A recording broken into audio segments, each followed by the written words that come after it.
ലോക്സഭാ ഇലക്ഷനിലെ കേരളത്തിലെ ഫലം വിലയിരുത്തുമ്പോൾ UDF-നും LDF-നും ബദലായി NDA സഖ്യം കൂടി ഉയർന്നു വരുന്നതായി കാണാം.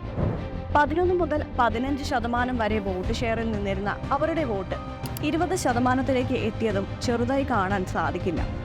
കേരളത്തിൽ NDA എന്നാൽ ഇപ്പോൾ BJP മാത്രമാണ്. പിന്നെയുള്ള പ്രമുഖ ഘടകകക്ഷി BDJS ആണെങ്കിലും പ്രതീക്ഷിക്കുന്ന പിന്തുണ അവർക്കില്ലെന്ന് ഇലക്ഷൻ ഫലം വിലയിരുത്തുമ്പോൾ കാണാൻ സാധിക്കും.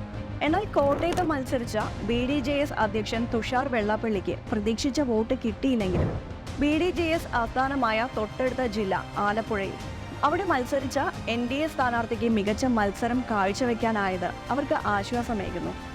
2019 വരെ തിരുവനന്തപുരം മണ്ഡലത്തിൽ മാത്രം ജയപ്രതീക്ഷ വെച്ചിരുന്ന NDA 2024 ആകുമ്പോഴേക്കും 3-4 മണ്ഡലങ്ങളിൽ നിർണായക ശക്തിയാവുന്നതായി കാണാം.